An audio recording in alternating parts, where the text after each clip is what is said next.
전부 다 핵수나 이런 거 핵수 그다음에 음양 오행 이런 거 다 맞춰가지고 또 해야 돼요. 그러면 이제 원형이 정이라는 그 격이들하고 맞춰가지고 하고 또 이렇게 의문학으로 발음을 해봐가지고 여러 사람한테 얘기해 보니까 어떤 게 더 듣기 좋으냐 이렇게 또 이렇게 사람들한테 이 어감이라든 거 있어요. 이것도 그래서 그것도 물어보고 신중하게 해서 우리 한 번 정도는 바꿀 필요가 있다. 그래서 저도 한번 이제 고집을 쭉 하다가 어느 순간 갑자기 바꿔보고 싶다 이런 생각이 딱 드는 거예요. 그래가지고 연구를 해서 이렇게 요건 이제 제가 불화가 좀 부족하다 넣어준 거예요. 이렇게 이렇게 이 뭐 성씨까지 이건 안 바꾸고 그냥 이름만 그래 순할 순자 그게 제일 흔한 거예요. 순자에서 그렇죠. 그렇죠. 그러셨구나. 그래서 나중에 이제 자격증 취득하고 나서 이제 자기 이름을 걸 때 이때는 또 이제 거기 이제 유명하신 분들이 돌아다니면서 사업을 하는데 요 이름이 좋습니다. 한번 바꿔보시죠. 이렇게 많이 와요. 그러면 몇 사람 묶어서 해주면 싸게 해줄게. 이렇게. 그리고 같은 학원 출신들 3명 정도 묶어오면 원래 얼마 받는 걸 세트로 해가지고 좀 싸게 뭐 이렇게도 해줍니다. 근데 그거는 전문적으로 잘 짓는 분들한테 하는 게 더 낫더라고 보니까. 왜냐하면 이런 걸 잘 맞춰서 자기의 타고난 그 예를 들어 몸이 있으면 옷도 어울리는 옷 있잖아요. 그러니까 이름도 거기에 어울리는 이름이 있다는 거예요. 이게 안 맞으면 또 어긋나는 게 있다고 하더라고요. 그래서 뭐 믿거나 말거나 했지만 자기가 이제 자기 이름으로 사업을 해야 되니까 공인중개사들은 자기 이름을 내걸고 이름이 중요해요. 공인중개사 누구 사무소 이렇게 쓰니까 그 이름도 신중하게 한 번씩 생각할 필요는 있어요. 합격하고 나시면 대부분 많이 하더라고. 지금 내 아는 분만 해도 벌써 금년도 3명이나 바꿨어. 왜냐하면 굉장히 어려워. 복례, 예도 예. 굉장히 어렵지. 복예. 발음하기 어렵잖아. 그래서 여기는 주연 이렇게 바꿨다고. 주연. 또 기. 굉장히 발음하기 어렵죠. 기. 이것도 이제 승주. 이런 식으로 지금 다 자기들 바꿨다고 해가지고 개명신청에서 전부 다 나왔더라고. 몇 명이 많아요. 해마다 합격하고 나면 다 이제 자기 사업할 사람들은 이름에 대해 신경을 써. 이거를 했더니 발음하기도 그렇고 내 명함을 막 뿌리려니까 발음하기가 좀 이상하잖아. 그러니까 그럴 때는 신중하게 여러 가지 고려를 해야 돼. 그냥 막 바꾸는 게 아니에요. 이름 바꿀 때는 거기 여러 가지 그 고려할 사항이 많아요. 과거에 제가 대전 강의 나올 때 그분은 부산가에서 장명을 해왔다고 하는데 굉장히 돈을 많이 줬다고 하더라고. 그 의문학적으로 굉장히 유명한 사람이래. 그래서 이렇게 한 달 정도 시간을 주고 그때 난 그렇게 많이 주는지 몰랐어요. 300인가 주고 이름을 했다 해가지고 엄청나게 중요한 이름인가. 보통 기업 같은 경우 큰 대기업은 그건 크게 주고 해요. 근데 개인들은 일반적으로 그렇게까지 안 주는데 굉장히 비싸게 했더라고요. 자, 이제 집합건물 등기부 특징이 아까 이제 보세요. 이제 이 토지와 건물이 원래 별개의 부동산이 하겠지만, 자, 토지, 건물 이게 원래 별개의 부동산이 뭐 등기부 각각 따로따로 만들어야 되는데 이게 이제 특이한 게 이제 여러분 집합건물 하면 잘 뭐니까 아파트라고 생각해 보세요. 예를 들어서 구체적으로. 그럼 여기에 수많은 이렇게 구분들이 돼 있단 말이에요. 뭐 101호, 102호, 103호, 한 층에 10개씩 있어. 뭐 30층짜리만 요즘 이런 아파트 많잖아요. 그러면 여기에 300개의 구분 건물이 들어가 있어요. 그럼 이 땅은 도대체 어떻게 되는 거냐? 그러니까 복잡한 문제 생긴단 말이에요. 그래서 토지 등기부 따로 건물 등기부 따로 오면 권리관계가 복잡해지는 거야. 집합 건물에 오면. 그래서 집합 건물에 오면 토지 건물 이걸 하나의 부동산처럼 취급해. 이거를 하나의 부동산, 즉 일체로. 일체라 한 몸이라는 얘기죠. 한 몸, 한자로 한 몸. 하나의 부동산이다 이런 얘기야. 그래서 이건 분리처분하지 마라. 따로따로 떨어지지 말아라. 그래서 이해하기 쉽게 제가 이제 설명드릴 때 이 건물을 어떻게 이게 본체야. 이 건물을 이걸 바늘과 같은 존재다라고 이해를 해야죠. 그다음에 이 토지 즉 건물에 딸린 요거 일체로 묶어놓은 걸 이거 실이다 이렇게 생각하세요. 요 실을 이 바늘에 묶어놓은 거야. 바늘 가면 뭐 간다? 실 따라가게 이렇게 묶어놓은 게 집합 건물이 아파트. 그래서 이 건물 지을 수 있는 땅을 원래 이거를 이제 건축법상 건물 짓는 땅을 뭐라고 그래? 대지라고 그래. 지목은 대야 대. 근데 건축법에 가면 이렇게 건물 지을 수 있는 땅을 대지라고 표현해. 그럼 건물 지으려면 요 대지를 사용할 수 있는 권리가 있어야 되는 거야. 대지 사용할 수 있는 권리가 있어야 건물 짓는 거지. 그럼 대지를 사용할 수 있는 권리 중에 전형적인 게 뭐가 있어요? 내가 건물 지으려고 그래. 대지 사용할 권리가 있어야 건물 지을 거 아닙니까? 어떤 권리가 있어야 건물 짓는 거예요? 당연히 땅 사야 되지. 내 땅에다 짓는 거니까. 토지를 사서 지어야 돼. 소유권. 그럼 남의 땅에다 건물 못 짓는 거예요? 권리가 있어야 짓는 거라 했지. 어떤 권리가 있어야 돼? 남의 땅으로부터 지상권을 설정받았어. 나중에 여러분 배우겠지만 이런 견고한 건축물 지을 때는 지상권 최단 존속 기간이 있어요. 최단이 30년이야. 그럼 예를 들어서 지상권자, 예를 들어서 이게 자 A 소유 건물인데 누가 A 소유 토지인데 B라는 사람이 지상권 설정받았다. 그럼 지상권자가 뭐 할 수 있어? 건물 질 수 있어. 자기 땅을 사는 권리가 법적인 권리가 있으니까. 무슨 얘기인지 알겠어요? 또는 뭐 토지 소유자부터 전세권을 설정받아도 건물 질 수 있어요. 전세권은 물권이 있잖아. 토지 전세권. 토지를 빌려서 임차권자도 사용할 권리가 있죠. 그러니까 이런 지상권자라든가 전세권자라든가 임차권자는 토지를 사용할 권리가 있는 사람이니까 이런 권리가 있는 사람이 건물 짓는 건 괜찮아요. 근데 무단으로 지으면 어떻게 돼? 철거해야 되지. 남의 땅 아무런 권리가 없이 졌다면. 무슨 얘기인지 알겠어요? 그래서 이러한 대지를 사용할 권리가 있어야 건물 짓는 것이고 이 대지를 사용할 권리 중에 가장 전형적인 게 뭐다? 소유권이에요. 물론 소유권만 있는 게 아니고 이런 것도 있다라고 얘기해 주는 거예요. 그러면 지상권자도 질 수 있고 전세권자도 질 수 있고 임차권자도 건물 질 수 있는 거예요. 그러면 이런 대지를 사용할 수 있는 권리를 가진 사람이 건물 졌어. 그러면 이 토지를 가진 사람과 건물을 지었을 때 이게 일반 건물이 아니고 집합 건물이 돼버리면 어떤 문제 생기냐? 권리관계가 복잡하기 때문에 토지 건물을 일체로 취급해서 이걸 따로 처분하지 못하게, 즉 분리처분하지 못하게 하나로 만들어 놓는단 말이에요. 그래서 요 건물과 일체 한 몸이 돼서 따로 처분할 수 없도록 묶인 이 대지 사용권을 뭐라고 표현하냐면 이걸 대지권이다라고 해. 대지권이다. 알았어요? 그래서 앞으로 대지권은 아파트나 이런 빌딩 같은 경우 다 구분 등가돼 있단 말이야. 그러면 뭐가 있어요? 대지권이 있게 돼요. 토지에 대한 지분이 있단 말이야. 지분. 그러면 이 대지권은 결국 뭐야? 이건 지분이야. 뭐냐면 요 101호 소유자가 땅 혼자 가지고 있는 게 아니란 말이야. 만약 이게 12,500분에 요게 뭐 125만큼 지분이 있다. 그럼 이렇게 요만큼 지분이 있는 거 이거. 요 대지권이 요만큼이다. 요게. 결국 대지권은 결국 어떤 거다? 지분 개념. 지분 개념. 건물과 어떻게 돼서 일체가 된 거. 일체가 돼서 어떻게 따로 팔아먹지 못하도록 묶어놓은 권리. 이걸 뭐라고 한다? 대지권. 그러면 집합 건물에 가면 뭐가 나온다고 그러면 결국은 대지권이라는 게 있단 말이야. 대지권. 그래서 등기부가 아까 기본 구성이 표제부, 갑구, 울구가 있다 했지. 근데 이 집합 건물에 가면 특징이 뭐냐? 부동산 표시를 하니까 부동산 표시가 건물만 쓰는 게 아니라 토지와 일체가 됐다는 거야. 그래서 이 등기부 중에 표제부에 요 표제부가 2개 나와. 특징이. 표제부 요 갑구, 울구는 똑같아. 그래서 요 갑구하고 을구는 일반 토지 건물이나 똑같아. 이거는 특징이 어디서 차이 나냐? 여기서 차이 나. 표제부에서. 표제부를 2개 만들어 놓습니다. 일동 전체의 표제부가 있어요. 이 표제부에 자, 일동 전체에 대한 표제부가 있고 각각 여기 전유분 요 101호, 102호, 103 요것마다 각 전유분 구분 건물마다 요 전유분마다 또 뭐가 있다. 여기도 표제부가 있어. 101호 표제부가 있고 일동 전체의 표제부도 있고 각각의 표제부도 있단 말이에요. 표제부 2개씩 나와. 그러면 일동 전체의 표제부에는 뭘 써야 돼? 원래 건물이니까 여기는 일동 건물의 표시. 일동 전체 건물 표시 다 해줘야 되겠지? 그 다음에 전유분엔 뭐가 나와야 돼? 여기는 당연히 101호, 즉 전유분 표시. 요 전유 부분에 대한 건물 표시가 나와야 돼. 여기 나와야 되는 거야. 그러니까 건물이니까 건물이 다 들어갔잖아. 건물이. 무슨 얘기인지 알겠어요? 그런데 이제 잘 보세요. 집합 건물에 가면 토지 건물을 어떻게 취급한다고? 일체로. 하나로. 그러면 이 건물이 깔고 앉은 땅이 있어. 이 건물이 깔고 앉은 땅. 요거를 뭐라고 표현하냐면 이 땅을 대지권의 목적이 된 토지 표시라고 해.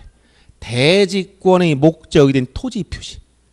그럼 이 토지 표시가 이 땅 전체는 어디서 여기다 이 토지가 대지권의 목적인 토지의 표시해서 토지 소재, 지번, 지목, 면적을 다 써줘야 돼. 어디다가? 일동 전체 건물이 깔고 앉은 땅은 뭐라고 표현한다? 대지권의 목적인 토지 표시라고 해서 일동 전체의 표제부에 써준다. 알았어요? 그 다음에 전유분 요 101호 표제부에 가면 요 101호가 가지고 있는 이 토지에 대한 지분이 얼마이냐. 이걸 대지권 비율이라고 그래. 이런 대지권 내용에 들어가. 그래서 여기는 대지권 표시. 대지권 표시. 이게 들어갑니다. 그러면 이렇게 대지권이 목적인 토지 표시하고 요 대지권 표시 이 두 개를 묶어서 이걸 뭐라고 하냐? 이걸 대지권 등기가 되어 있다라고 얘기하는 거예요. 즉 대지권 등기는 어디다 하는 거냐? 자, 여기 건물, 요 집합 건물 등기부, 이 건물 등기부의 어디다 했다? 표제부에 해줘. 건물 등기부의 표제부에 해줘. 대지권은 뭔데? 토지 관련된 내용인데, 땅인데 땅.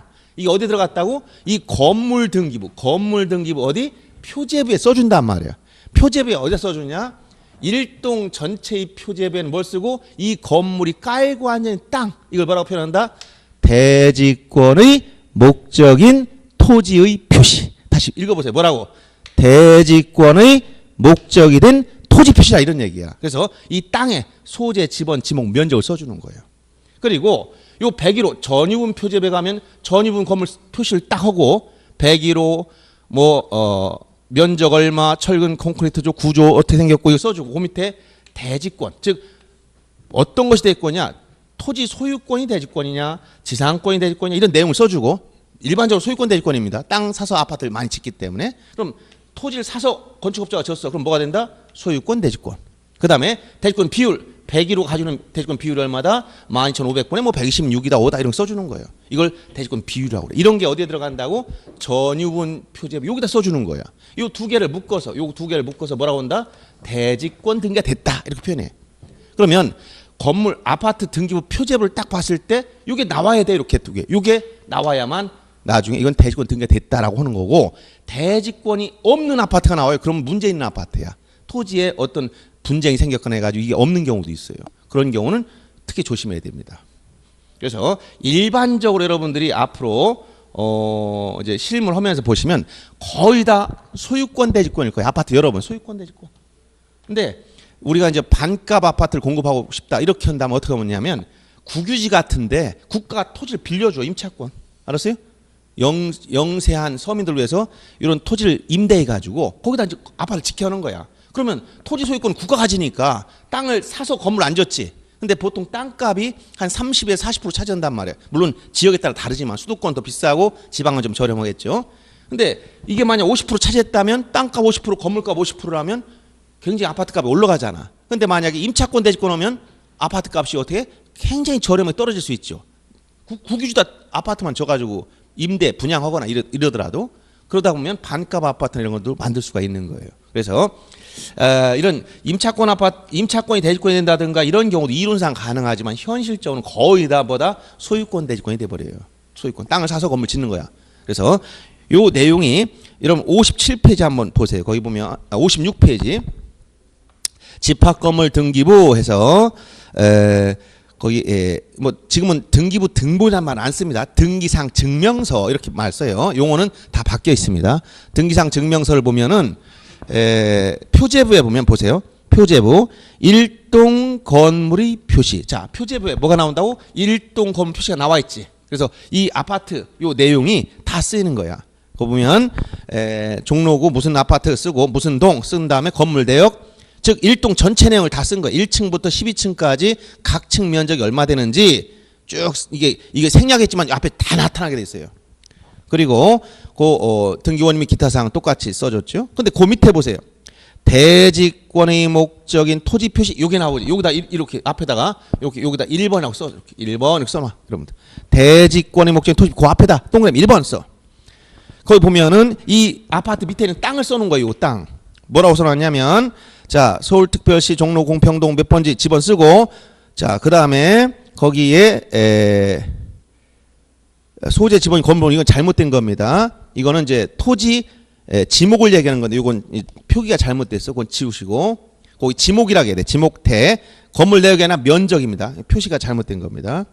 그러니까 접수 그리고 그 다음에 지목과 면적을 써줘요. 그 밑에는 토지 요걸 얘기하는 써준 거야. 요 표기가 잘못됐어요. 이건 고쳐야 되는 겁니다. 거기 대지권의 목적인 토지 표시에 표시된 내용을 자 대라고 쓴 위에 그 칸에다가 이건 지목, 그 다음에 건물 면적 위에는 면적 이렇게만 쓰면 되는 거예요. 즉 토지 관련된 내용이 여기에 들어가 있다면 여기 대지권의 목적인 토지 표시 여기에 들어가 있어. 일동 전체의 표지에 들어가 있지. 그 다음에 오른쪽 와보세요. 57페이지에 가보면 맨 위에 또 뭐가 나와? 표제부 또 나왔지. 전유 부분이 표제부. 그래서 이것은 자 2층 101호인데 건물 번호에 보니까 철근 콘크리트조 82.38제곱미터. 즉 요 102호의 전유 부분 면적만이에요. 전유 부분 면적. 요거는 아파트에서 베란다 뺀 면적이에요. 베란다는 면적 안 들어가는 거예요.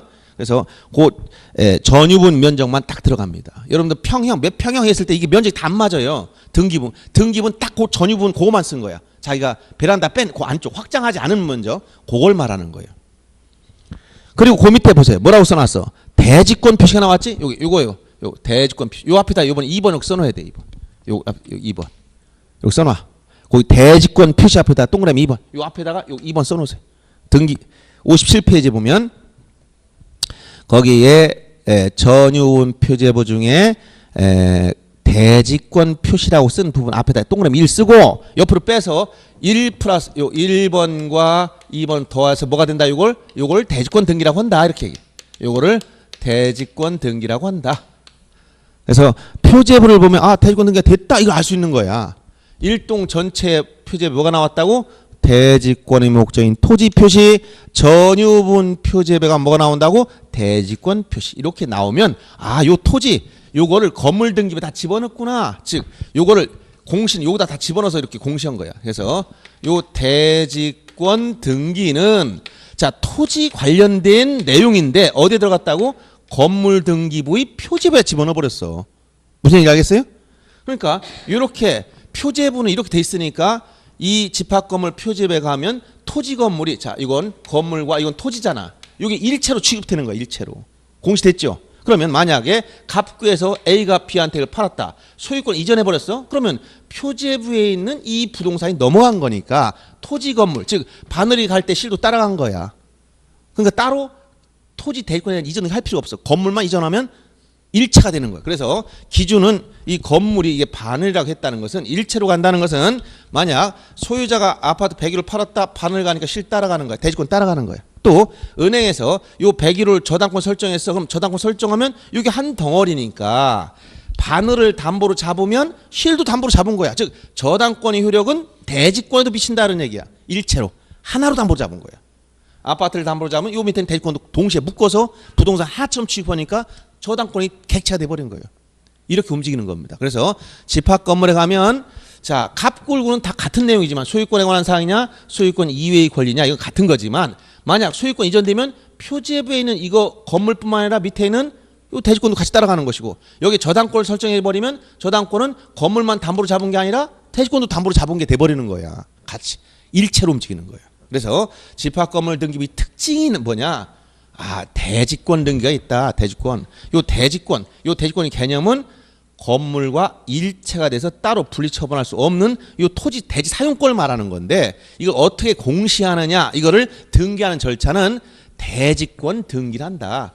대지권 등기는 대지권은 토지 관련된 내용인데 등기는 어디에 있느냐? 건물 등기부 표제부에 있다. 일동 전체의 표제부에 보니까 뭐가 나왔어? 이 건물이 깔고 앉은 땅 쉽게 얘기하면 이게 뭐야? 대지권의 목적인 토지 표시해줬고 각 101호, 102호 같은 전유분 표제부에 가보니까 요 전유 부분이 가지고 있는 토지에 대한 지분이 얼마인지 또 대지권 종류가 뭔지 이런 걸 써준다는 거예요. 이걸 대지권 표시라고 하는 거예요. 이렇게 대지권의 목적인 토지 표시하고 대지권 표시 요거 두 개를 묶어서 뭐라고 한다고? 대지권 등기가 돼 있다라고 해서 그 등기부 양식을 보니까 이렇게 나와 있는 거예요. 그러니까 여러분들이 요걸 확인해도 되고 여러분 사는 집이 아파트라면 이 등기부는 누구나 24시간 아무 때나 열람이 가능해. 등기상 증명서 발급되지만 열람만 해도 똑같아요. 증명서는 인증이 된 거고 열람은 그냥 단순히 내용을 보는 거예요. 근데 출력하면 똑같아. 큰 차이가 없어요. 다만 인증할 때 어디 제출할 때 증명문이 붙었으니까 그걸 가지고 제출할 때 쓰는 것이고 내용만 확인할 때 열람만 하면 돼. 그럼 여러분들이 집에서 인터넷 등기소에 들어가서 여러분 사는 곳에 열람을 딱 하면 한 통당 700원만 내면 얼마인지 볼 수 있어요. 700. 등기상 증명서가 아니 열람용은 700원이면 돼요. 그래서 이걸 뭐 안 돼 뭐 결제 방법은 4가지가 5가지가 있어요. 그래서 은행 이체도 되고 핸드폰 요금으로 핸드폰으로 결제도 되고 아니면 전자화폐로 결제해도 여러 가지가 있으니까 이런 거 하나 해서 자기가 산 아파트를 출력한 다음에 그 내용을 확인해 보면 아 이렇게 생겼구나 눈으로 확인하면 돼. 이걸 특히 집합 건물 등기부는 눈으로 꼭 확인해야 돼. 여러분들이 말로 설명해서 머릿속에 기억이 잘 안 돼. 맨날 보고 다녀야 돼. 그러니까 남의 거 보는 것보다 내가 사는 데 보는 게 더 관심이 높죠. 그러니까 내가 사는 데를 꼭 떼가지고 대지권 등기를 물어봤을 때 시험에 나오면 대지권이 목적인 토지 표시는 전유분 표제로 틀리지? 어디야? 이거는 일동 전체의 표제부잖아. 전유분 표제는 뭐가 들어간다고? 대지권 표시가 들어간다. 이거를 지문에 쓰면은 여러분 이걸 보지 않고는 어떻게 하냐고 이거를. 그러니까 이거를 하나 발급받아 가지고 출력 집에서 프린터로 출력해 가지고 저기다 껴놓고 다니세요. 자기 거. 그래야 관심이 높아져. 그래서 등기부 문제가 나오면 집합 건물 등기밖에 안 나와요. 나올 수 있는 건 그거밖에 없어요. 일반 토지 건물은 똑같아. 표제부 갖고 울고 나올 게 없어.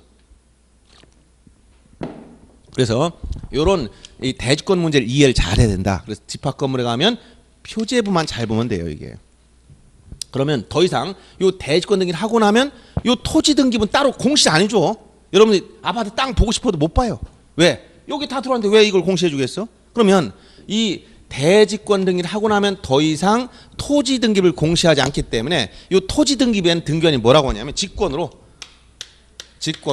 이 토지는 대지권 등기가 된 토지라고 써놔요. 그래서 요때 직권으로 대지권 뜻의 등기, 대지권이란 뜻의 등기를 등기관이 직권으로 어디다 하느냐? 토지 등기구, 토지 등기 기록의 해당구에 해줘. 해당구. 요 해당구라는 것은 갑구 아니면 을구다. 이 얘기는 토지 등기부 갑구는 소유권 대지권일 때. 토지 소유권이 대지권돼 있으면 토지 등기부 갑구에 이건 대지권 등기가 된 토지다라고 써줘요. 더 이상 공시 안 해버려. 그리고 이건 을구, 이거는 뭐냐면 아까 얘기했던 지상권이나 이렇게 토지 지상권이나 전세권이나 임차권이 대지권이 돼 있으면 이 토지 등기부 을구에다 이거 써주는 거예요. 이 토지는 대지권이 된 토지다라고 써줘. 그리고 더 이상 공시 안 해. 그러니까 토지 등기부 열어볼 수가 없어. 건물 등기부는 다 나오기 때문에. 이런 것이 가장 기본적인 특징이야. 그러니까 자 부동산 등기는 토지 건물이 별개의 부동산이므로 토지 등기부 따로 있고 건물도 따로 있더라. 등기부의 기본 구성은 한 세트가 표제부, 갑구, 을구로 구성되어 있다. 그런데 집합 건물에 가니까 특이하더라. 여기는 토지 건물 따로 취급하지 않고 어떻게 취급한다? 하나로. 하나의 부동산처럼 취급해야 돼. 그러다 보니까 건물과 하나가 된 요 대지 사용권을 대지권이라는 표현을 쓰고 요 대지권을 어떻게 공시하느냐? 이 아파트 건물 등기부의 표제부에다 다 써주더라. 표제부 중에서 일동 전체의 표제부에는 이 건물이 깔고 앉은 이 땅 이거를 대지권의 목적인 토지 표시다라고 표현하고 이 전유분 101호, 102호 같은 요 각각의 전유분 표제부에도 뭐라고 쓴다? 여기는 대지권 표시를 씀으로써 요 대지권을 공시해 주는 거야. 요 등기하고 나면 이제 토지 등기부 더 이상 공시 않기 때문에 등기관이 직권으로 토지 등기부에는 이 토지 등기부 해당 구인 갑구나 을구에는 이 토지는 대지권 등기가 된 토지입니다라고 딱 써주는 거야. 아셨어요? 그래서 거기 이제 표제부만 여러분 교재에서 56페이지와 57페이지 나온 것이고 다만 56페이지에는 대지권의 목적인 토지 표시는 잘못 표기된 거니까 그거만 수정하시면 됩니다. 그리고 57페이지 하단에 보시면 거기 보면 자 거기 갑구의 소유권에 관한 사항 이거는 뭐 을구나 다 똑같은데 다음 페이지 넘어가 보세요. 58페이지 갑구는 똑같고 대지권의 뜻의 등기 기재를 해보세요. 거기 보면 토지 등기부에 이게 지금 거기는 토지 등기부에 소유권이 대지권이니까 갑구에 써준 거야. 자 58페이지에 보면 대지권 뜻의 등기 기재례에 보면 토지 등기부 소유권에 관한 사항 중에 2번 소유권 대지권 쓰고 그 권리자 및 기타 사항란에 그 외에는 아파트를 써준 거야. 즉 건물 표시로서 쭉 쓰고 무슨 아파트 몇 년 며칠 이렇게 써줬죠. 이게 바로 이 토지 위에 아파트가 있다. 집합 건물 있다. 이런 얘기야. 그럼 이 토지 등기부는 더 이상 뭐 하지 않는다고? 열람 안 시켜줘. 이거는 못 봐. 건물 등기부 다 들어가 있기 때문에. 이것 때문에 다 나오니까 토지 등기부 따로 해봤자 안 나타나. 이거 알려면 직접 등기부 가서 찾아봐야 돼. 인터넷으로 안 됩니다. 이런 식으로 표시된 거예요. 그래서 등기부 양식이 여러분들이 특히 주의할 게 나올 수 있는 것은 집합 건물. 요 대지권 문제. 요거밖에 안 나와요. 나올 수 있는 것은. 시험에. 등기부만 나왔다면 그렇게 이해하시면 됩니다. 그래서 자 이제 토지 등기부 받고 건물 등기부 받고 집합 건물 등기부 받다. 그리고 집합 건물의 특징이 또 하나 있어요. 집합 건물은 이 등기부 양식도 이렇지만 일동 전체에 대해서 1등기로 쓴다는 거예요. 자 이게 무슨 얘기냐면 요거 이제 설명 이 정도면 됐을 것 같고, 자 토지나 건물은 토지를 셀 때 이 토지는 어떻게 센다 했죠? 토지 셀 때 토지는 어떻게 센다고 했지? 한 필지, 두 필지. 필지라고 써. 한 필지 토지가 있다. 그럼 이 등기부를 만들었어. 그러면 등기부가 어떻게 나왔을까? 표제부가 하나 만들어져야 되고 또 뭐가 만들어져? 갑구 개설하고 을구 개설하고 있으면 여기 한 세트라겠지. 그럼 여기 건물이 하나 있어. 일반 건물이야. 건물. 집합 건물이 아니라 일반 건물이야. 그럼 이 건물도 어떻게 만들어져? 등기부 양식은 표제부가 있고 여기 건물 표시. 그다음 뭐가 나와? 갑구가 있고 소유권 완상. 을구 소유권 이외의 걸 이렇게 만든단 말이에요. 근데 이게 지금 방금 본 이런 일반 토지 건물이 아니고 집합 건물이야. 아파트. 이 아파트는 너무 거창하니까 빌라 하나 생각합시다. 조그맣게 3층짜리 빌라. 이것도 집합 건물이야. 구분 건물이니까. 자 여기 101호, 201호, 301호. 이게 뭐야? 집합 건물이 집합 건물. 자 집합 건물 있습니다. 그럼 등기부 어떻게 만드느냐? 이렇게 표제부, 갑구, 을구 이렇게 만드는 게 아니고 이것은 일동 전체, 일동 전부에 대해서 하나의 등기, 1등기 기록을 써. 일동 전부에 대해서 1등기를 만들어 놔. 그럼 어떻게 만드느냐? 맨 앞에 일동 전체의 표제부. 일동 전체의 표제부라는 것은 아까 뭐라고 했어요? 일동 전체. 자, 1층, 2층, 3층 면적 다 써줘야 돼. 각 층의 면적, 건물 구조 종류 면적 쓰고, 그 다음에 이 안에 요 101호 표제부, 갑구, 을구, 요 101호. 201호 표제부, 갑구, 을구, 201호. 301호 표제부, 갑구, 을구. 쉽게 얘기하면 이렇게 만든다는 거야. 요거 다 묶어서 이걸 뭐라고 한다? 1등기 기록이라고 그래. 자, 여기 보세요. 일반 토지나 건물은 한 필지 토지나 일동 건물에 대해서 그냥 표제부, 갑구, 을구밖에 없어. 근데 집합 건물에 가면 어떻게 나온다고? 일동 전부, 이거 전부에 대해서 1등기를 만들어야 돼. 그러니까 여기에 일동 전체의 표제부를 하나 만들어 놓고 각 전유분마다 뭘 만든다? 표제부, 갑구, 을구 다 만드는 거예요. 201호도 표제부, 갑구 다 만들어. 301호도 표제부, 갑구, 을구 다 만들어. 이 전체를 묶어서 뭐라고 한다? 1등기 기록이라고 하는 거예요. 집합 건물은 등기부 편성할 때, 자 지금 이거 등기부를 만들 때야. 등기부 편성. 요 등기부를 어떻게 등기부를 편성하느냐? 자, 토지 한 필지에 대해서 1등기로, 건물 1동에 대해서. 근데 집합 건물은 1동 전부에 대해서 1등기로 쓴다는 거예요. 이게 특징이야. 특징. 요 일단 기본 구조 요것만 이해하시면 일단 이렇게 만들더라. 자, 그래서 등기부 이제 지금까지 이제 여러분들이 기본적인 등기부 구성이나 이런 걸 봤습니다.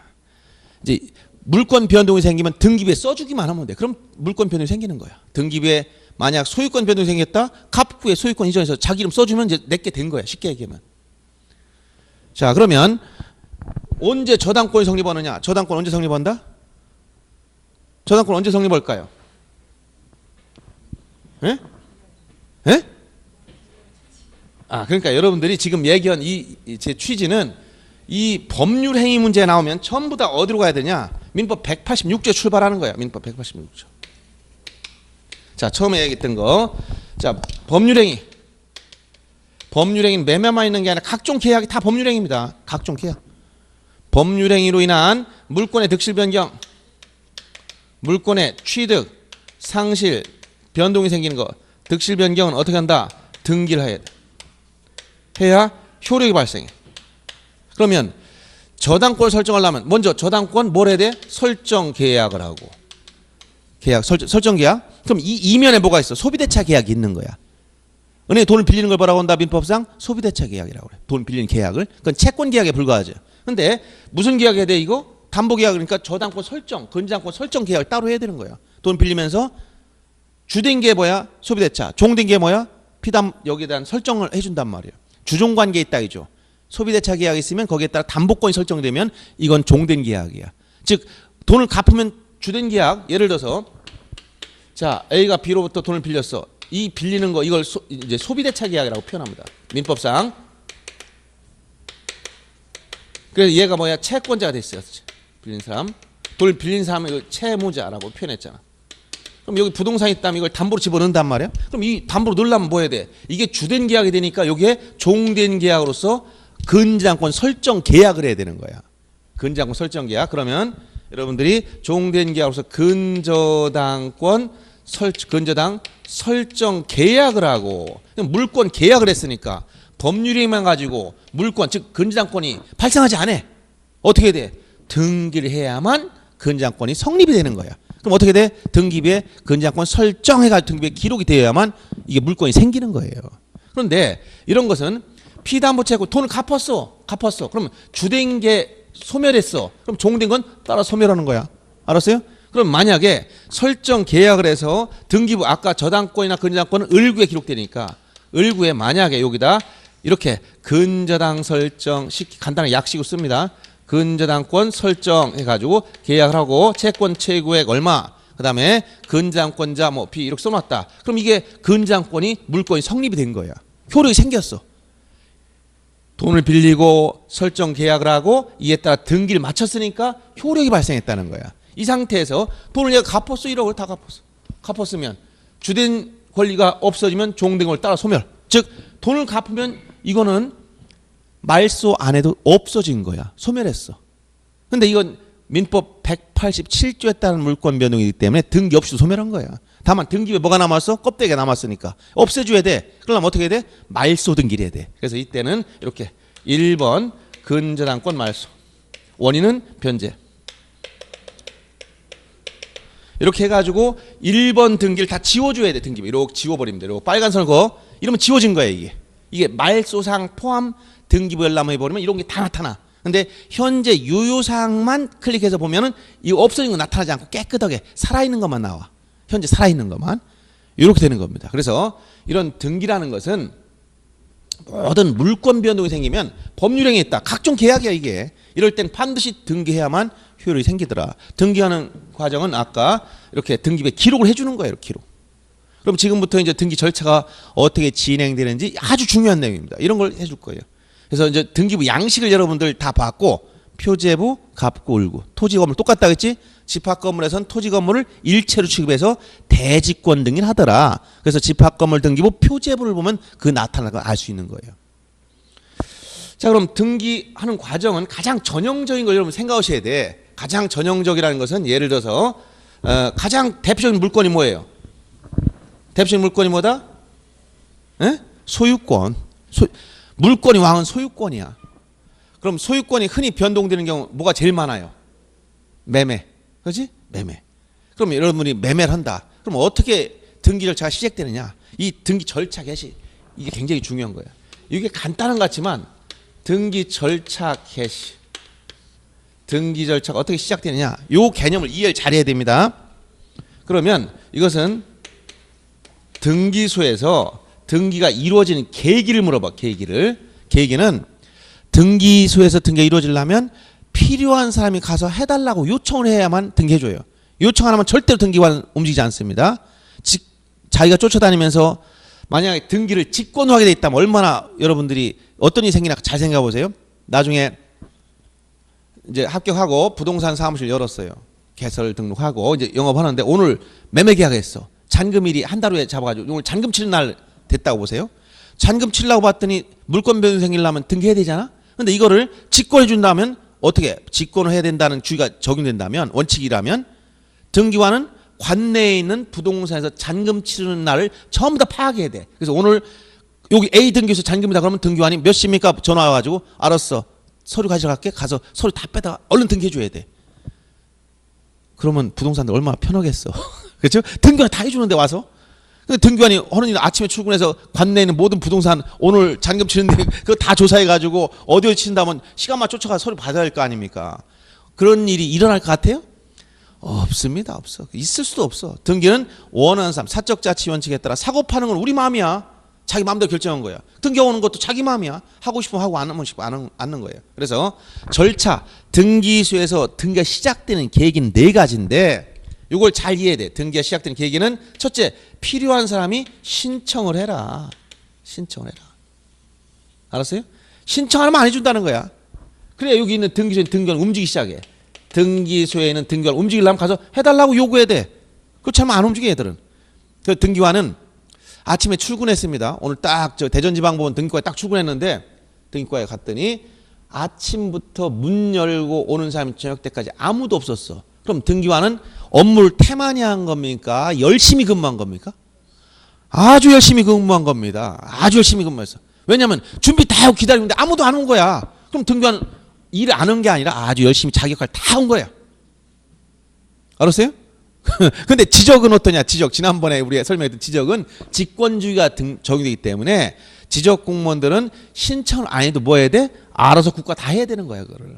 차이가 있어요. 이렇게. 직권주의가 적용된단 말이야. 그러나 여기는 원칙은 신청주의야. 그러니까 등기관은 누가 와서 해달라고 요구할 때만 기다리고 있는 거야. 이렇게 앉아가지고. 근데 아무도 안 왔어. 그래도 오늘은 열심히 근무하고 가는 겁니다. 월급 다 받고 아무런 하자가 없습니다.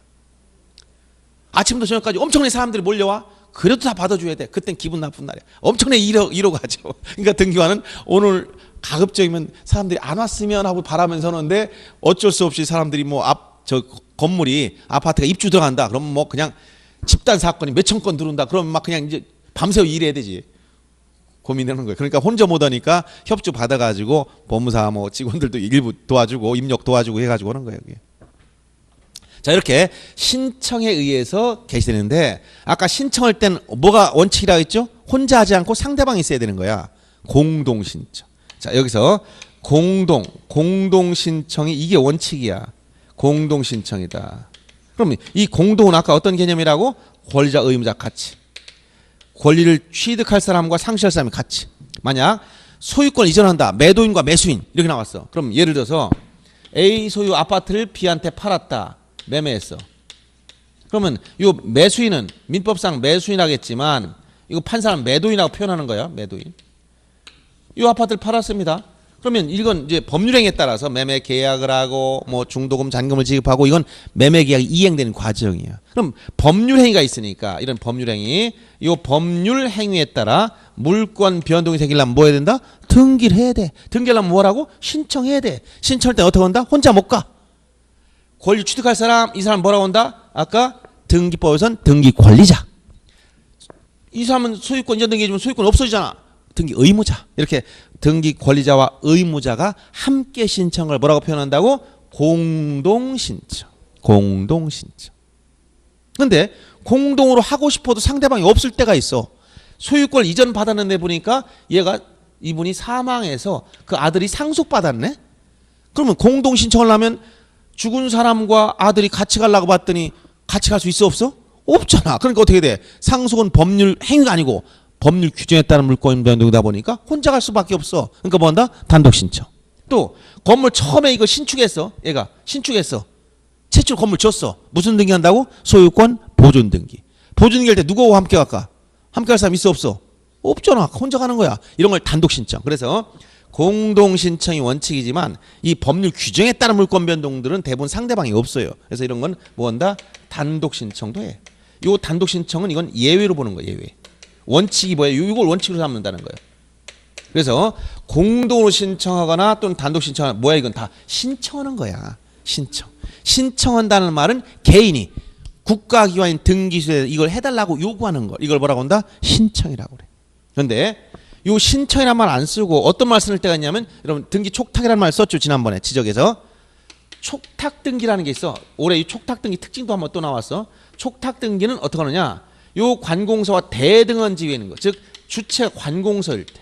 여러분처럼 일반인이 아니고 관공서, 예를 들어 국가라든가 지방자치단체라든가 또 법률에 의해서 촉탁권한이 주어져 있는 각종 공사들이 있어요.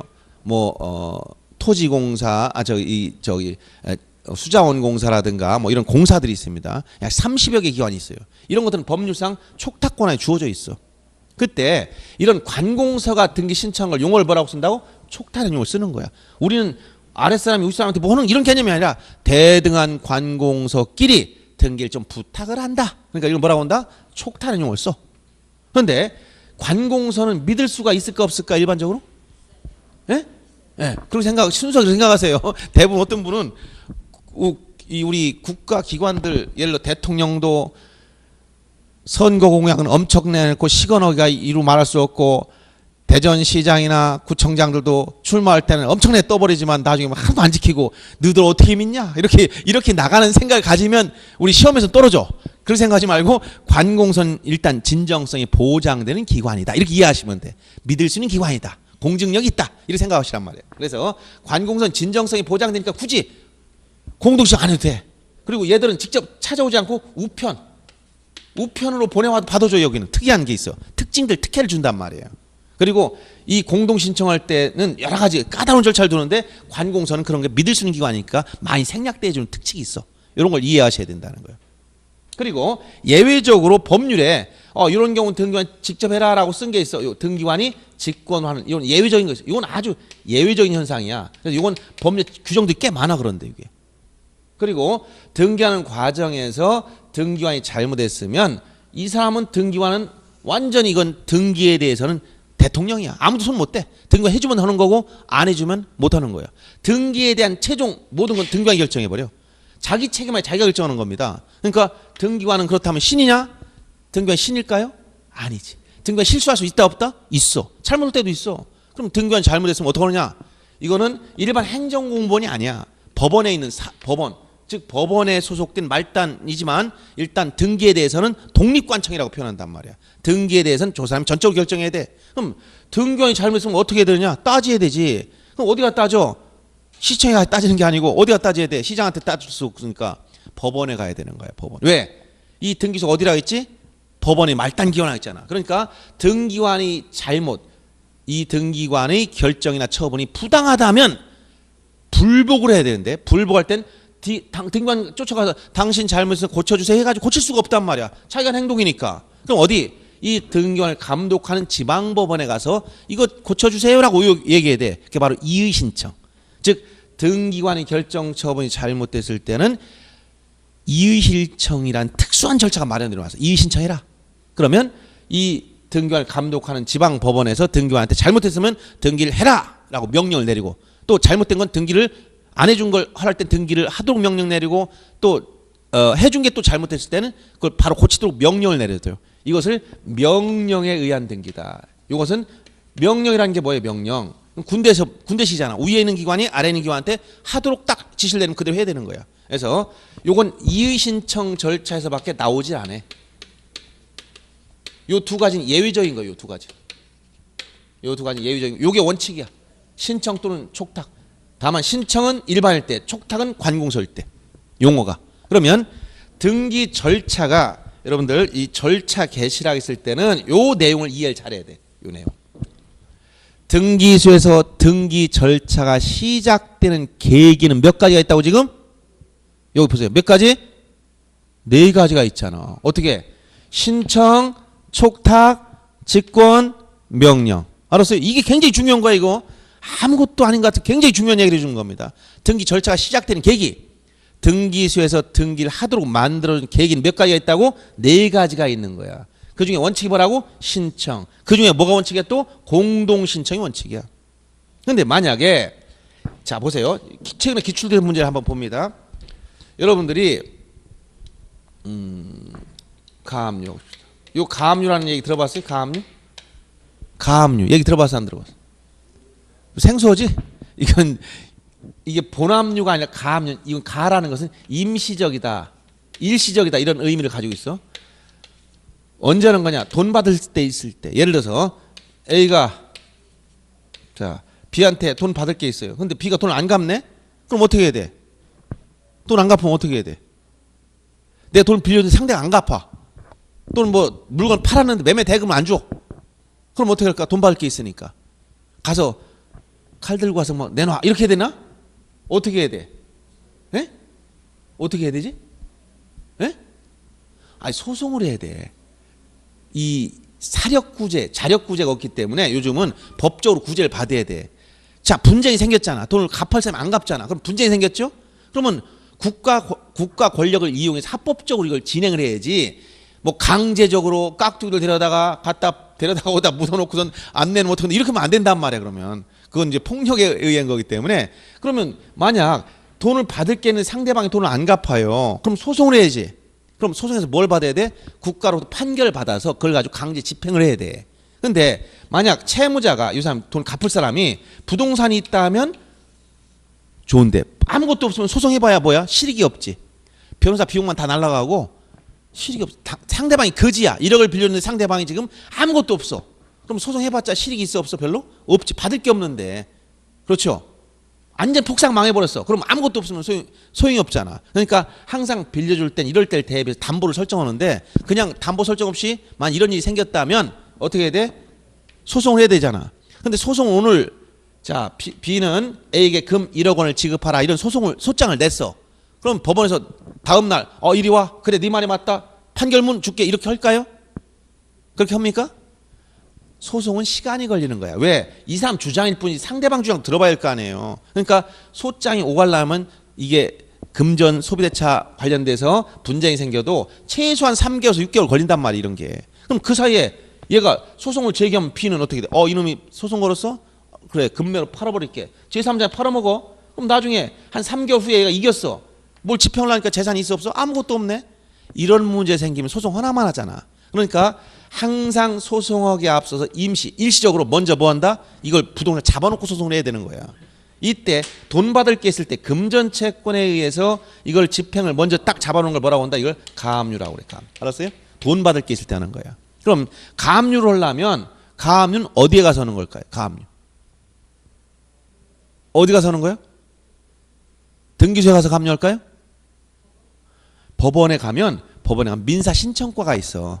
거기다 그 서류 증빙서를 내가지고 가압류 신청해야 돼. 그럼 여러분 이걸 조심해야 돼요. 법원과 등기소는 서로 다른 곳입니다. 그래서 요 법원에서 민사 신청과에 가압류를 얘가 신청하면은 애가 이 가압류를 하려면 이 부동산 소재지 관할 등기소로 이거를 보내야 돼. 그러면 법원에서 어떻게 합니까? 등기소 등기해 주세요라고 해야 돼. 그러니까 법원은 관공서일 거 아닙니까? 법원 관공서야 하냐? 그러니까 이 등기는 어떻게 되는 거야? 그거 촉탁. 여기서 가압류는 어떻게 한다고? 촉탁으로밖에 이루어지지 않아. 그러니까 여러분이 이 사람이 채권자가 등기소 가압류해 주세요 신청을 했어. 해줄까 안 해줄까? 안 해주는 거 이건 왜? 잘못된 거지. 가압류 등기는 어디? 법원에서 촉탁이 들어와야만 등기해 주는 거야. 알았습니까? 그러니까 예를 들어서 갑이 을 소유 부동산에 대해서 가압류 등기를 신청하였다. 맞아 틀려? 틀린 거. 가압류는 이렇게 신청할 수가 없다니까. 뭐 해야 돼? 촉탁 등기밖에 안 되는 거야. 그러니까 가압류 등기를 신청하면 등기는 다 각하돼 버려요. 이 원리를 이해해야 되는 거야 지금. 등기법 원리를 이해 못하면 무슨 말인지 전혀 이해를 못해. 이게 왜 틀렸는지 무슨 말인지 이해를 못하는 거야. 그래서 우선 절차의 개시 4가지 반드시 기억할 것. 자, 절차 개시는 직접적인 등기가 이루어진 계획에는 신청, 촉탁, 직권, 명령 이 4가지 형태로 이루어지더라. 알았어요? 이 원리를 좀 이해를 잘해야 됩니다. 여기서 신청이 원칙이고 이 신청할 때는 뭐다 또 공동 신청이 그 중에 원칙이야. 공동이라는 건 뭐야? 사람이 많다는 얘기가 아니고 권리자, 이 등기를 취득할 등기 권리자하고 등기 의무자 이런 표현을 꼭 써요. 등기법상 이 의무자 권리자가 함께 신청하는 걸 뭐라고 한다? 공동 신청. 그러면 권리자가 중요할 것 같아? 의무자가 중요할 것 같아? 여러분 생각할 때 등기 권리자가 중요한 사람이야? 의무자가 중요한 사람이야? 에? 자, 누구 입장에서 물어보는 거냐면 각자 입장 다 중요해. 근데 누구 입장을 생각해야 되면 등기를 해주는 제가 물어볼 때는 등기법에 보면 여러분이 무슨 입장이 되라고? 등기관 입장. 지적에서 얘기할 땐 누구? 지적공무원 입장에서 생각해야 돼. 등기관의 입장에서 보면 등기 권리자가 중요할까? 즉 매수인이 중요할까? 매도인이 중요할까? 이거 한번 물어본 거예요. 누가 중요할까요? 예? 매수인? 또 왜 매수인이 중요할 것 같아? 이유는? 해야 되니까. 또 다른 의견 없어? 매도인이 중요할 것 같아. 왜 매도인이 중요해? 예? 그러니까 여기서 보세요. 만약 이렇게 생각해 보세요. 이 빌딩을 오늘 등기해 주는데 여러분이 앞으로 등기가 그 배경 전제 조건 다 필요 없고 오늘 등기소에서 여러분 앞으로 이 빌딩에 등기가 딱 이름이 올라갔어. 기분이 좋아 나빠? 예? 기분 나빠서 왜 내 이름으로 등기해 줬으라고 따질 사람 있을까 없을까? 없어. 근데 여러분 앞으로 돼 있던 이 빌딩이 상대방 넘어갔어. 여러분 기분이 일단 좋아 나빠? 일단 안 좋지. 부동산 자체가 없어졌잖아, 여러분께. 그 돈을 받았든 안 받았든 그건 전제 문제고, 일단 등기부 그 자체로 봤을 때 여러분 명의가 넘어가면 여러분 기분은 안 좋죠? 이 빌딩의 명의가 넘어왔어. 그럼 기분 좋지? 여러분 등기부에 이름이 기재된 사람은 뭐라고? 등기 권리자. 상실되는 사람은 뭐라고? 의무자. 그럼 등기관이 볼 땐 누가 더 중요할 것 같으냐? 누가 중요할 것 같아? 예? 권리자가? 권리자. 여러분 앞으로 등기해주면 불만 있는 사람 있다 있어 없다 있어? 내 앞으로 이거 건물 등기 기분 나빠? 이런 사람 있을까 없을까? 없어요. 그럼 누가 중요한 것 같아? 등기관에서 따질 수 있는 사람은 의무자가 문제에 돼. 이 등기함으로써 권리를 상실하거나 손해볼 사람이 이 사람이 굉장히 중요한 거예요. 이게 등기법상 핵심은 의무자입니다. 왜? 등기는 본인의 진위를 꼭 확인해야 되는데, 진의, 네가 지금 이걸 할 의사가 있냐 물어봐야 되는데 등기관은 불러다 확인 안 해요. 서류만 가지고 해버려. 그러다 보니까 등기관이 책임질 일이 생기는 것은 의무자의 진의에 반하는 등기를 하게 되면 다 본인이 책임져야 돼. 그러니까 등기관 입장에선 이게 책임질 게 이 빌딩이 100억짜리야. 그럼 자기가 이거 잘못해서 등기해버려서 의무자가 날려버렸어. 100억 손해배상 등기관이 해줘야 돼. 월급 받아서 평생 허겄어? 안 되죠. 그러니까 등기관은 항상 권리자는 별로 신경 안 써. 그래서 등기법에서는 기본 원리가 권리자는 그냥 막 도장하고 등본 한 통만 해서 다 돼버려요. 근데 의무자는 까다로워. 도장도 아무 도장 안 돼. 인감 도장, 인감 증명서 가져야 되고, 그 다음에 또 어떤 거 등기필 정보, 집무서, 땅무서에 있는 그 번호 다 입력해야 되고, 또 인감 증명을 뗄 때도 매매 같은 경우 소유권이 넘어갈 땐 까다로운 인감 증명을 내라고. 매도용 인감 증명.